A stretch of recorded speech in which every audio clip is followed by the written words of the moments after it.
I want to welcome you guys back to the Sovereign Kitchen Society. I am Chef Molly Bravo, and today I want to open up with a conversation that is going to resonate deeply, I hope. There are conversations that hit your mind, and then there are conversations that hit something a little bit deeper. Today's episode is definitely one of those for me. I'm sitting down with Adam Wilson, the steward of Sand River Community Farm. It's a place in the Adirondacks where nothing is sold and everything is given. Seriously, no farm stand, no CSA, no prices, just food shared as a gift and the way that our great-grandparents might have understood it. Adam writes at Peasantry School and teaches a way of living that pushes against the modern push to monetize, optimize, and transact every part of our lives.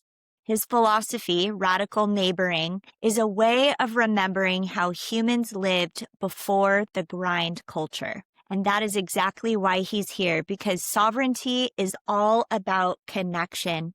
It's about reclaiming the kitchen, the land, and the relationships that actually feed and sustain us. It's about building a home economy that's rooted in generosity. Adam's work asks us to rethink the way that we feed our families, the way that we build community, and the way that we show up for each other as neighbors. This episode is an invitation to slow down and consider, what would my life look like if it wasn't just built around transactions, but it was actually built around trust? Adam, I want to thank you so much for being here. Thank you for the invitation, Molly. It's an honor. I know you've written a lot about transactional systems and how they shape our relationships to food and land, and of course with each other. But I'm hoping to get a deeper understanding of when you realized that something was off and that you craved a way of doing things a little bit differently. This is going to get vulnerable pretty quickly here, but the wake-up call came for me when my business partner and I stopped being able to get along. So I did farm as a business for a good number of years, maybe 15 years, and was given the opportunity to buy a farm by the land trust, which involved joining forces with a business partner who was one of my closest friends, writing a business plan, taking out a loan from a bank, taking on a mortgage. That right there added some stress to the relationship.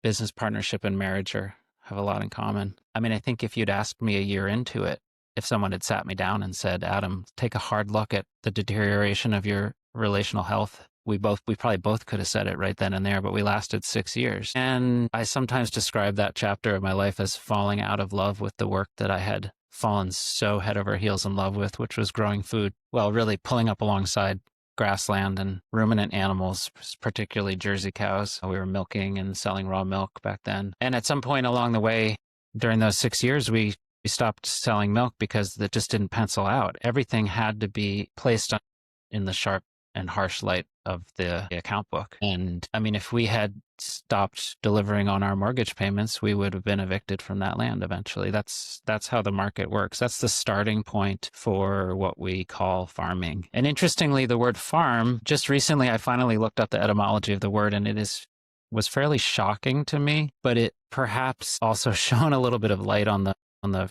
relational patterns that I was noticing over the years when I was growing food for sale. So the word came into modern English, or came into use in English to refer to the annual rental payment that the landowning class could expect from the tenants, the peasantry. It actually only secondarily referred to the land itself or the labors that the peasantry were undertaking. And I said that, I described that etymology at a farming conference where I was speaking one time. And then, as we generally do, my friend Sam and I, who often go to these things and speak together, we asked people to sit quietly and write on a little piece of paper any any sorrow or longings that any of the stories that we told over the preceding half hour had stirred for them. And a young man raised his hand. He was probably in his 30s, and he said, "Well, I run a small vegetable CSA farm. Most of your listeners probably know what the CSA movement is. An attempt to insulate food growing from the pressures of the market, actually." And he said, "On my better days, I feel like I'm doing something useful for a hurting world.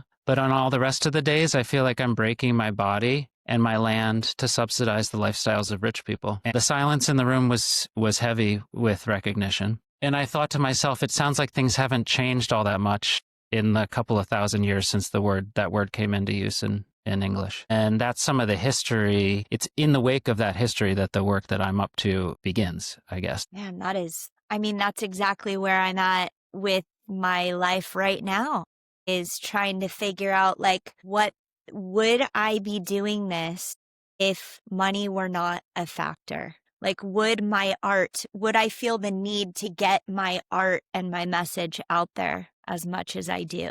How might you describe what you're doing differently if you weren't worried that you were going to upset the people who were your customers? And to whom is your work actually in service? Yeah. I mean, that's the Exactly. question that sits at the center of what I'm up to. I love that. One of the things that I try to inspire people to think about is we have this incredible opportunity to design our lives exactly as we imagine them to be. And I do know that at this moment in time, I need money to fund the life that I'm trying to create for myself. The life that I'm trying to create for myself is rooted in finding a way to unplug and to grow my own food and to be present and raise my son and homeschool him and be fully immersed in the present moment without having to worry about what I'm going to be doing in the future to keep my life going without it falling apart. I'm wondering, how did you grow up and how different was your life growing up versus what it is now? Well, so I grew up in the suburbs in New Jersey, relatively affluent suburb. I grew up going every Sunday to an Episcopal church where my father was the priest. So I grew up having 100 some people know me and my story. I didn't pay much attention at church, I can admit, but there was some sort of sense of being known, some sort of sense of belonging that I think shaped a lot of what I do. I also grew up being invited into the kitchen and grew up knowing that it's possible to make a home cooked meal every night and for the family to sit together without any television on and talk to one another and even start by saying what we're grateful for before we eat. So that's a practice that sits at the center of the work here at the farm that I brought with me from the childhood dinner table. But also I grew up in a family that imagined that I would use my intellect to secure myself financially. School was always very easy for me. For a while, I think maybe they thought I was going to be a doctor, or I did. And then in college, I thought at first I was going to pursue engineering. I thought I was going to go to graduate school. I found my way into anthropology, which I found my way into environmental studies and anthropology, but then I went to go spend a summer on a farm and didn't ever go back to graduate school. So there's been a lot of ways in which, I guess, if you described what I've been up to a lot of my college classmates, it might be considered committing class suicide. I don't know if you've heard that term, but it's an evocative term, and a bit startling. But there are these questions of class and mobility, upward mobility, and descending the class ladder voluntarily. I mean, I do use the term voluntary impoverishment to describe, as one phrase to describe the work that I'm involved with. Let's talk about the difference between having and needing, and what you have come to realize your needs are as you're running this farm and building community and teaching people. And on this question of needs, one place I might start is, are you familiar with nonviolent communication? I've definitely heard of nonviolent communication. So Yeah. it's a framework that was created by quite a gifted teacher named Marshall Rosenberg. And that story I told earlier about the conflict with my ex-business partner inspired a lot of soul searching and acknowledgement of skills that I had not acquired and not been taught by the culture in which I was raised. And so a focus on conflict and open-hearted approach to conflict and deep learning from the ways in which we rub up against one another and bump into one another has sat at the center of what I've been up to since then. And so nonviolent communication has, I won't give a thorough description of it, but one of the central practices is the identification of needs as a way of understanding why it is that we get so upset when someone says something or does something that's different from what we would prefer, or the outcome that we can imagine in a certain relationship doesn't seem like that's going to be possible given this person's maddening belief system or unwillingness to clean the damn kitchen after they, whatever it is, right? I was noticing that the people I was encountering who were practicing nonviolent communication arguably had more met material needs than the world had ever known. If we're talking about modern Western people, the level of guarantee we have to not freeze or starve to death or die of at least curable illness is mostly unheard of in the history of human lifeways. So I was feeling a little disillusioned by fairly privileged people sitting around talking about how to better meet their needs, asking one another to help them meet their needs even more fully. And then I was lucky enough to reconnect with an old friend. Actually, she was my first bread baking teacher, and she's since become a nonviolent communication trainer. And I was asking her about this, and she said, "Adam, here, I've got something that might be helpful for you. Imagine meeting your needs like you were encountering an old friend with your hand extended in greeting. That meeting can mean encounter rather than satisfaction. And so maybe when my emotions are stirred up in anger or resentment over something that someone else is doing, I could say, hello, there you are, need. You're wishing that I was being better taken care of or safer or more affirmed in this moment. And I'm so grateful that you're looking out for my best interests, but also in the interest of what we might call community or the health of the whole. I'm going to ask you to remain unsatisfied for now. But I'm so grateful to understand why I was so focused on this particular outcome. So I don't tend to use the term my needs all that often, because I found that the deeper I wade into relational ways of living, I find that stating my needs can be a bit like putting up a fence to the deeply felt suffering of others. We have a roof over our head. We have firewood to keep us warm. We have a warm meal, and we have clothes on our back. Let me just come at this needs thing another way that might be helpful, because it's not that I don't ever mean to be the word police. I think some people can hear it that way. I'm more interested in playing with the language to see what becomes visible when we shift the words we're using, to see if we can see or experience something else. And here's an example of that. The very first non-market community supper that I helped to put on was called a gratitude feast. We cooked a whole bunch of food. A chef had gotten really excited about the ideas that I was talking about. And he said, hey, well, we've got all the serving platters and everything to serve it family style. Like you said, that would be more ideal than a buffet line. We can do that because we've got tongs and spoons and platters and everything. So I thought, great, because we were going to invite everyone in town, which we did by way of a local community message board. So we asked people to RSVP. Turns out modern people are terrible at RSVPing and have since abandoned that as a mode of preparation. But Luke kept saying, well, how many people do you expect to come to the supper? And I said, maybe 60 max. I don't know. I'm just throwing darts at the wall. I have no idea. And on the day of, 90 people showed up. So we had set tables, I think, or 8 tables. And luckily there were extra chairs upstairs we could pull down and pad out the tables, and all the food had been divided onto platters, and the total amount was placed on a platter in the center of each table. And you can probably imagine what happened is everyone sitting around the table with neighbors and strangers face to face with the total amount in the middle, everyone figured out what the appropriate portion size was. Everyone joyfully put a little bit less on their plates to make sure everyone. In fact, it's hard to get the last serving off the platter in that. And if you've ever made your way down a buffet line, if you're anything like me, you end up piling your plate high. I always say I can bring all my reusable shopping bags and come right off of 10 hours of meditation, but I'm still going to pile my plate high because the conditions my ability to determine what the heck the appropriate portion size is, or how many people are going to be eating, or how much food there is. Aren't the serving trays going to be refilled again and again and again? Don't have access to that information. So if I were at the buffet line and I was asked what my needs were, I might have a certain answer. Well, I need a full plate because I'm hungry. Once I'm at the family style table, all of a sudden I'm making meaning out of deciding that my need is for the collective to be healthy.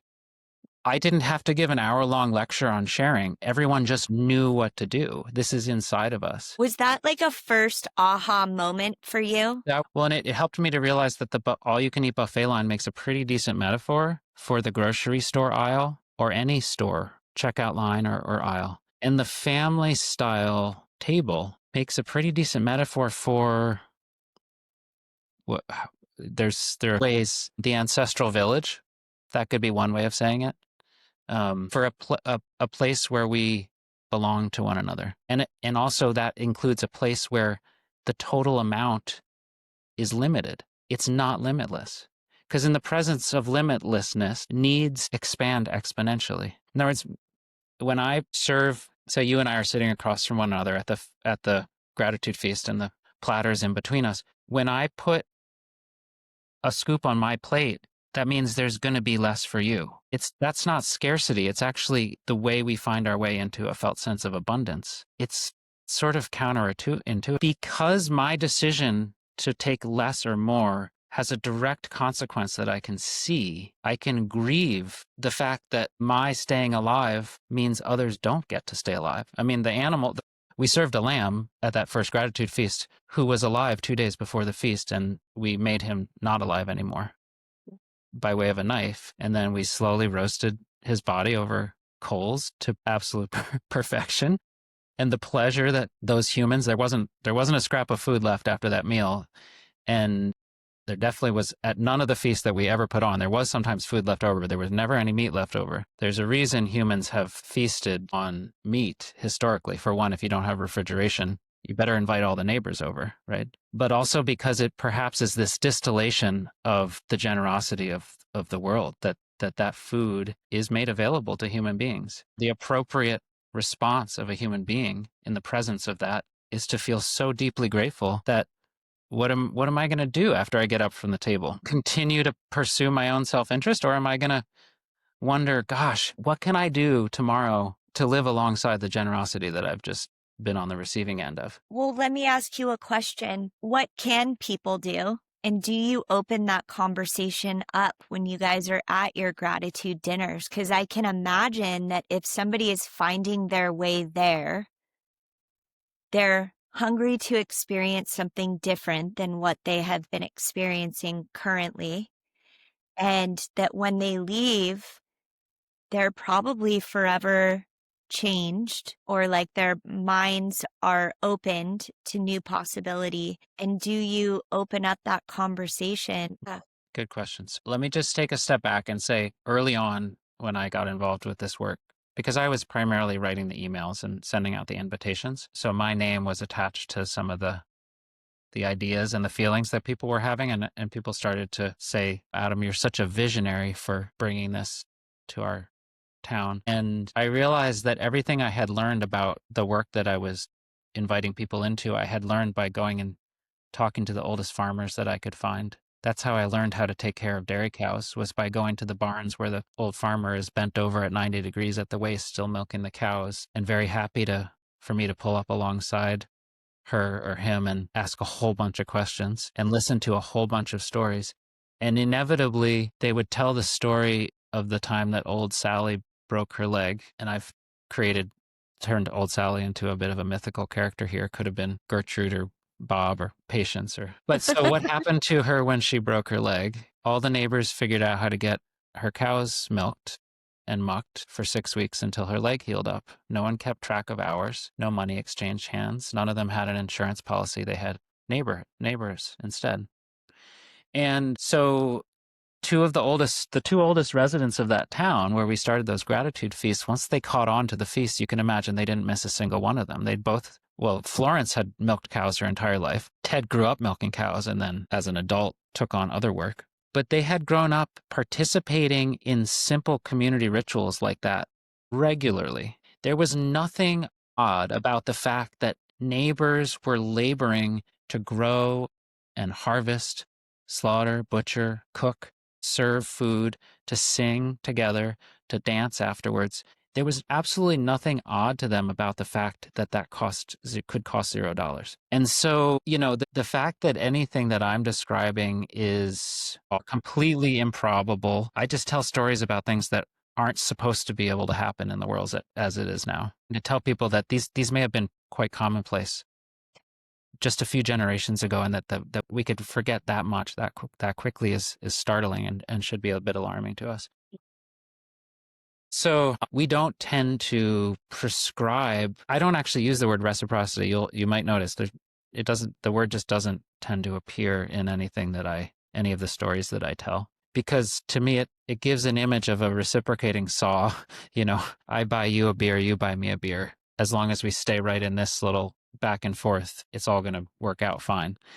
So people leave and they have to tune their listening ear to where and how they're needed. We certainly put out invitations for people to sustain the farm. We do put out a twice annual budget request with itemized list of things that we imagine spending money on. Most of those things are the places where we spend money are the places where we haven't yet either found the courage, the creativity, or the time to replace a transaction with a relationship. So we're not looking for more. I love that. We're It's not about looking. relationship. Absolutely. We're not looking for more money. Almost any nonprofit is going to say, please just give and give and give and give. The more, the better. We can do more work if we have more money. I would say instead, the farm would forget how to do the work that we do, too much money in the bank account. In other words, we reduce our farm budget request by the amount that's remaining in the account after 6 months. For somebody that wants to get back to the basics and to start doing things the old-fashioned way and to go back to the way that our great-grandparents lived, a slower, simpler, more communal way where we want to prepare a nourishing meal and bring our families over. If somebody didn't own land, how can you build relationships with others to dream big and create something out of seemingly nothing without having to use money as the exchange? Short answer is practice making requests. So Hard. this gets into this worthiness territory. That's the nonviolent communication framework includes you identify your negative emotion that you're looking to feel less of. Say you feel resentful because your housemate didn't clean the darn kitchen, right? You formulate a request, say something really tangible. Would you be willing to clean the kitchen and leave it exactly as I'll show you an example of what clean would mean to me. Would you be willing to? And then they can say yes or no. And I often say to people, because that's all I do, that is most of what I do is make requests. So if I were to sell you food, I walk away with dollars. That's a form of non-relational power that I have to move things about in the world in the way that would fit my preferences. It's a kind of a complicated way to say it, but dollars are pretty useful for getting what you want. That's simpler. Absent dollars, you become someone who I'm going to make a request, of whom I'm going to make a request. But I will tell neighbors, so I make requests all the time of all the neighbors. Would you be willing to share the water from your well because the corner of the farm where the animals are grazing is too far from the well, or our wells have run dry, which did happen to us this summer. And then I'll tell people no is not only the best answer if that's the honest one. Actually, our relationship will be more endangered by a half-hearted yes than it will be by a wholehearted no. Because my request is just one possible way forward into relationship that I can see from here. I can't see what you can see. So, for example, if you're interested in planting a garden and you don't have access to land, depending on where you live, there may be patches of mowed lawn that a neighbor is waiting for the opportunity to share. They just hadn't thought of that as a strategy for making meaning and feeling less lonely and feeling maybe less guilty for having so much when others have none. So you coming along, the worst thing not the worst thing they can say is no. The best thing they could say is no. They didn't have X-ray vision. They didn't know that you were sitting there having this longing to plant a garden and invite everyone over and cook a meal. My gosh, this gave them a huge gift by making a request and making visible something that they, by no fault of their own, could not see absent a living conversation with the people who live around them. This is powerful, Adam. This is good work right here. Wow. It's also really fun. And people get really, it pushes all sorts of, it pushes all sorts of buttons. But when people get into it, I watch people open up to be like, I could be worthy of bothering someone with this request. And then the person who receives it feels like I was entrusted with this it is pretty deep stuff. It is deep stuff. It's very shamanic and layered and rich. Well, here's where it comes from, I'll tell you. So as a farmer, I've spent a lot of time interacting with grassland, with cattle, with sheep, garden plants, forests, from whom I procure firewood to heat the fire in the wood stove and stay alive. It's quite cold here in the winters. It would be difficult for a human being to stay alive absent supplemental heat and shelter in the winter here. There are some who do it on the streets in some of the larger towns around here. It's pretty marginal. I've imagined often, as you could probably guess in the work that I've been doing, what it might have been like for a human being to walk out into the woods before the whole forest was divided up with imaginary lines that we call property lines. Before a human owned a specific stretch of forest. Because I think one of your questions that you wanted to ask was about the commons. So here we are. The commons isn't a thing. It's not a different place. It's not a place that's any different. It's a quality of human imagination. So if the forest is full of beings who love being alive as much as we do, and we live around other humans who love being alive as much as we do, suddenly you walk out into the forest with your desire for some firewood. And what do? How do you decide whether it's the right thing to cut down the tree or not? And I would venture to say that humans have known how to make a request for continued life. One of the loggers that I am friends with, when he goes out to chop down just a tree for firewood, he does literally ask the tree for permission. I would venture to say from my experience, and maybe this has to do with some of the specifics of my positionality in the world, male, European American, coming from relative material privilege, hearing a no is very difficult as a modern person. At least I can say from my own personal experience. I've done a lot of listening, and I'm not convinced that I know how to hear a no. And there's some sorrow in that. I mean, if you think about the way things are, even just socially and interpersonally, and between men and women, between, intimate couples, learning how to hear a no again, that's generations of work, I think, when the conversation partner doesn't speak in English words. I just think that perhaps we forgot how to do this with our fellow humans, secondarily to forgetting how to do it with non-humans. That's just a hunch that I have.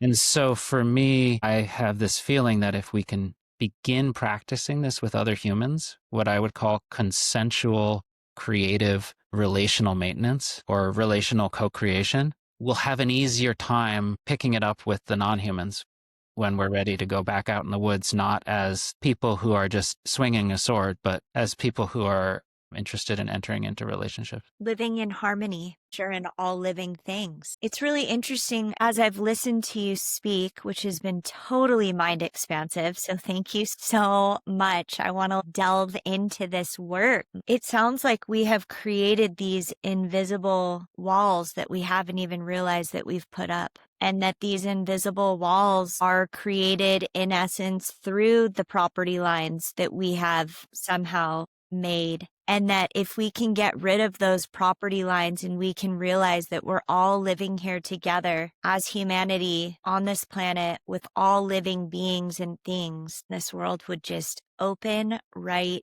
I don't think people want to be disconnected. I don't think people even realize that we are as disconnected as we are. And I love the idea of using requests as a practice. It's very hard. It's very, very hard to ask for help. It is the number one thing that I struggle with in my life. And I love that you relate that back to, I think you related it to worthiness. Is that? I mean, you asked me to do this and you didn't offer to pay. That's a start. That's how this begins. You trusted that I would say no. If that was on whatever level you did, you imagined that another grown human being could summon the worthiness to say no. The fact that that's a radical possibility in our time is something to think about. Let me just give you one more little story because I think it's helpful. This idea of the property lines in our mind. How do we start to? I began this work in a town in Vermont that's about 30 miles from here. Through a whole set of sorrowful and remarkable circumstances, I ended up moving to the farm where I am now. I knew a few folks quite well who were in the neighborhood, but no one else. And so the farm was given to me as a gift. As if folks watch the film, they'll hear that referenced. But I was interested in starting to get to know the neighbors. Plus, there were some finished beef steers who needed to be slaughtered so that they didn't need to be fed hay through the winter. So the beef comes back from the butcher, and I packed the beef up into little boxes, nice little assortment of cuts of grass-fed beef. And I started knocking on people's doors in the neighborhood. And I asked people if they'd be willing to receive the meat as a gift. And what I noticed, which I've seen, it wasn't the first time, but it was a reminder. It didn't matter what social demographic, what class markers they carried, what color their skin was, even how old they were. Almost every single person said some variation of, but surely someone must need this more than I do. And you could say there's some unworthiness that's being stirred there, sure. But the way that I make sense of that is that in the presence of food that's for sale, we ask silently in our heads questions such as, what do I want? And can I afford it? And the locus of consideration is the self, the same one doing both the asking and the answering, the same one that we disparagingly call a consumer. But what else are you supposed to do under those conditions than ask what you want and what's it going to cost me to get it? Totally. That's what can I afford it means. Yeah.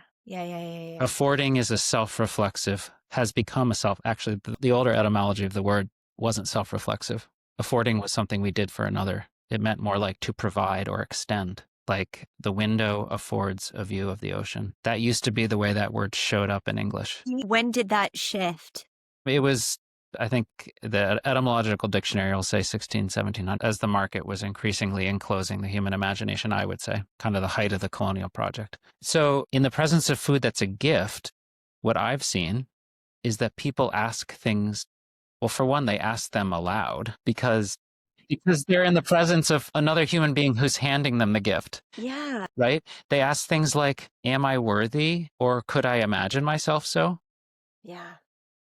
And it's hard to accept a gift. And they ask things like, are all the others neighbors being sustained? And so if you watch that film, I think I ask a question in there, what does a human who isn't a consumer even look like? And for lack of a better word, I'll say it sounds like someone who asks that question, are all the other neighbors being sustained? And some of those neighbors are humans, and many of them are non-humans. Some of them are rivers, rain clouds, soils. And for quite a few generations right now, the honest answer would be no, they're not being. I find it terribly inspiring and exciting to imagine that I might become someone who develops the capacity to extend sustenance, to provide sustenance for others. But there's a lot of sorrow mixed in there for the knowing that I didn't receive much training in those skills or capacity. That's not to place all the blame on the recent ancestors. They had been asked to participate in certain conditions, and they were trying to make sense of the conditions that they'd been handed. But it does seem like it's got to stop somewhere. You're doing like massive global scale breaking of chains, like the cycles. Yeah. Generational cycles. I usually think about that in terms of our own little families, breaking the cycles that our parents did or our grandparents did, but you seem to be doing this on a much larger scale. And you're touching the lives of all of the people in your reach, in your community. The beautiful thing is that now that I've talked to you, I'm thinking to myself, wow, how can I bring this to my own neighborhood? I mean, in some sense, we are, in a very simple way. We live in the mountains and we have a tiny little farm that we're starting, and our neighbor across the street has a tiny little orchard that they're starting, and we're able to swap, so like, that's cool. I love that. But I love the intentionality and the thoughtfulness behind everything that you are doing. Like, there's a lot of awareness in the way that you interact with others. That is a challenging practice. It's a practice, yeah. It is, and it is humbling ongoingly. Here's one little what can we do offering, because people will often push back on me. Well, like, but how does someone who wasn't gifted a $500,000 farm? Or how does someone who didn't have who doesn't have access, lives in the city? So imagine your neighbor comes over and asks you to watch their cat for them while they're away and offers to pay you. What you could do is just say, I would be honored to watch your cat, but I'm not willing to receive payment. And in reverse, you could make a request like you did to me to spend an hour and a half in conversation, which meant me not doing other things that I could have done instead and not offer to pay. And all of a sudden, boom, we're in this other terrain where we have to figure out what that means together. And that's the neighborhood that I'm talking about. Starts as simple as that. Adam, thank you so much. Thanks for taking the time to share a little bit about your work and what you're doing. I'm really inspired by what you're doing. If you would be so kind, can you share with people how they can follow along with your work and read your incredible writing? Sure. So these stories, I share stories at peasantry.school.substack.com. And for now, that is the place where I post my personal stipend request. So the little bit of money that I still use, the places where I haven't figured out how to demonetize, how to replace transaction with relationship, like my penchant for black tea and olive oil and a cell phone, my reliance upon a phone to call people who aren't within walking distance. Anyway, I still pay money for a few things, and I do ask people to consider keeping me in mind by checking in on that. The funny thing is that I spend so little money now that people have more gratitude than I have requests for money. So people are currently covering my budget to the tune of $12,500, and I've only asked for $4,000.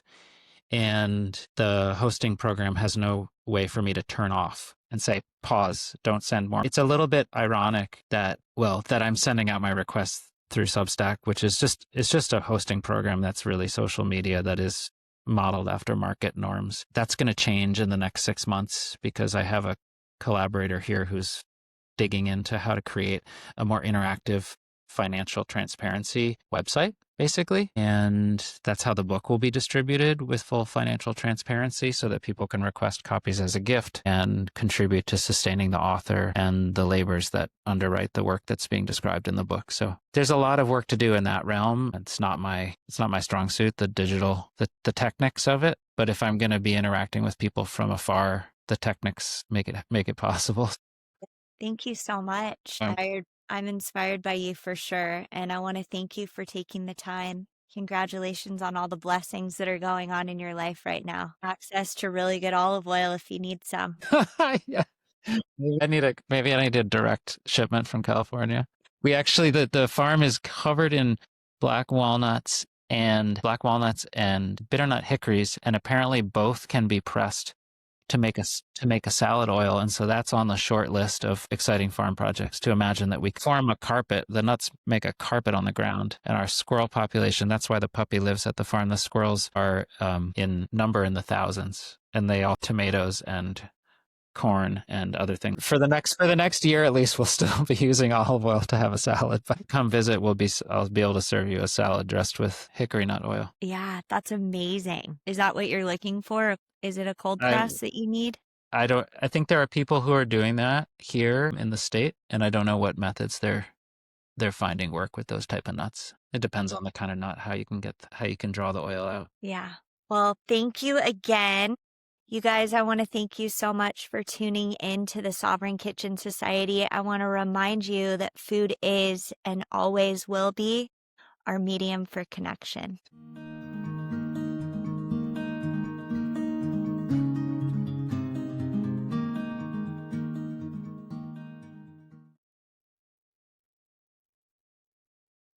That conversation left my heart cracked wide open in the best possible way.